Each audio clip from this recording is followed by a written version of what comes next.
Welcome back inside the Chevrolet Sports Night here on Spectrum News 1. Mike Solarte, and to Mike Solarte, as you can see, we've been evicted from the studio this week. What are we doing in here? You feeling confident after winning last week?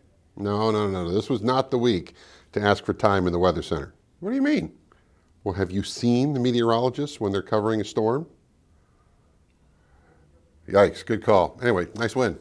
Why, thank you. A 36-22 final score was not a 14-point win. This game was not nearly as close as that score would indicate. Panthers dominated the Raiders all over the field. Yeah, and now it's a reunion week of sorts as Carolina takes on Cincinnati, the Red Rifle facing one of his old teams. Well, it is the team he made his name with. Dalton spent the first 9 seasons of his career with Cincinnati, and this is a week that for him is a pretty special one.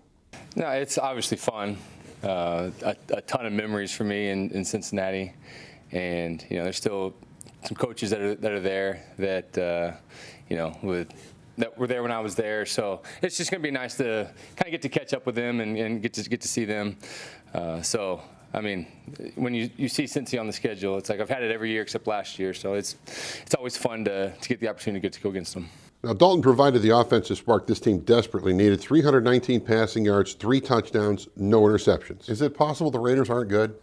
Well, look, I guess anything is possible, but let's not sell the Panthers short. I mean, I said it on this segment last week. Get to the run game and stick with the run game. They ran the ball for 131 yards on 31 carries. Yeah, but you can do that when you've got a 14-point lead at the half, which they did.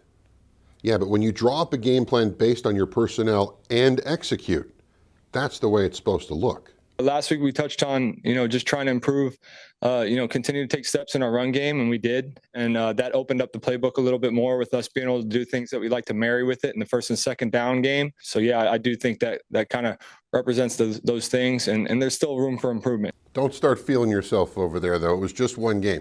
Yeah, I'll give them credit. They look way better than the first 2 weeks, but as Han Solo once said, don't get cocky. Well, the players said the same thing this week. I mean, it was just one game, and they've got to turn the page. 24-hour rule, lament the disappointments, celebrate the achievements, all in 24 hours, and move on. Very true. But the one thing that can extend beyond that window, the good feelings that come from a dominant win like that can definitely be used as a springboard for the weeks to come. Yeah, I mean, you just build off of it. Obviously, you don't let it stay around too long, harp on it. Think about the NFL, it's a week-to-week league. You can have a great week, but can't let that carry it and keep be too high on yourself. Bengals have a great defense, so we need to attack them with the same mentality. No. I think this team needs as much confidence as possibly can get. So, no, it can't be overconfident. I want everybody to be confident, like stand on confidence. So, I don't think it can ever be too much confidence here. Hate to rain on your Super Bowl parade there, but the Panthers didn't get out of that game unscathed. A couple of guys on IR now for 4 weeks, including Adam Thielen. Well, thanks for that one, Donnie Downer. I mean, Thielen and safety Jordan Fuller both hit IR, meaning they're out at least the next 4 weeks. The secondary is going to have to pick up in Fuller's absence, while the wide receivers will have to replace Thielen's production. Come on, say it with me. Next man up. Next man up mentality. The ball come my way, make my play, make my opportunities, make no drop off. Just got to go out there and make plays. Everybody game different, so you can't expect everybody to run the routes the same. So, like I said, they bring a different.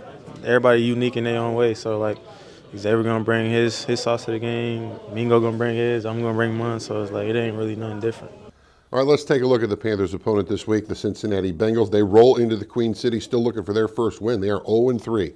Don't remind me. Wait. You dig on the Panthers and their struggles, but when the script gets flipped, that's out of bounds? Look, I hate losing, and so too do the Bengals. Statistically, Cincinnati's kind of hovering in the middle of the pack, 15th in yards per game, 28th in yards rushing, and that's bad, but 6th in passing, 13th in points per game. Figures lie and liars figure. But no one inside Bank of America Stadium is willing to put a finger on Cincinnati's lack of success to this point because they really can't figure it out either. Offensively, it's you're right. It's weird because like I was telling somebody the other day, I was watching the film against the Commanders, and like if you watch the film and look at the scoreboard, it almost doesn't make sense because they're going up and down the field, they're moving the ball, they're converting on third down, and then you look at the score and they're behind a couple scores, so it didn't make sense to me. But we know that this is a big challenge for us. This is a very good offense on all downs, and we got to be ready for it. They got weapons everywhere. Yeah. You can't count Joe Burrow out. You can't count Higgins or Jamar Chase or the running backs or the tight ends. You can't count none of them out. It's a great team. They got great weapons around them, and we got to go out there and play our game. All right, it is prediction time, and I get to go first. And if you're a Panthers fan and you didn't like what you saw in Las Vegas, I really can't help you. I mean, it was one of the more complete games this team has had in recent years. Offense had new life. The defense got to play with a lead as opposed to trying to keep a small deficit in front of them. The special teams did their part. When you hear complimentary football, that was it. Now, the challenge for Carolina this week is to bottle that up and bring that same kind of jam to the field against the Bengals.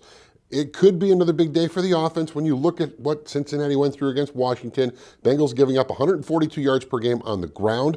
That's a 4-yard per carry clip right there. So the Panthers offensive line and running backs are going to have to do a great job. Panther defense is going to have to try to keep this visiting offense in check, though, which is no easy feat. Still, the momentum from Vegas washes back to the east, and I have Carolina winning at 29-24 in Week 4 as the Panthers get back to 500.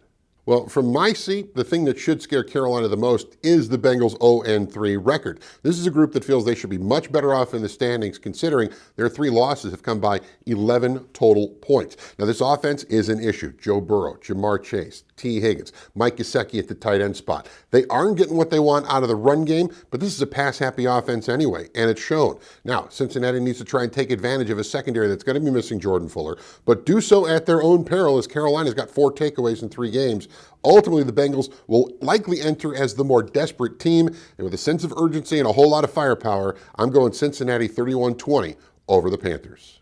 This will be the 8th all-time meeting between the Panthers and the Bengals, and believe it or not, this series is a draw, 3-3-1. Advantage push? Who are you, Nick Bakay?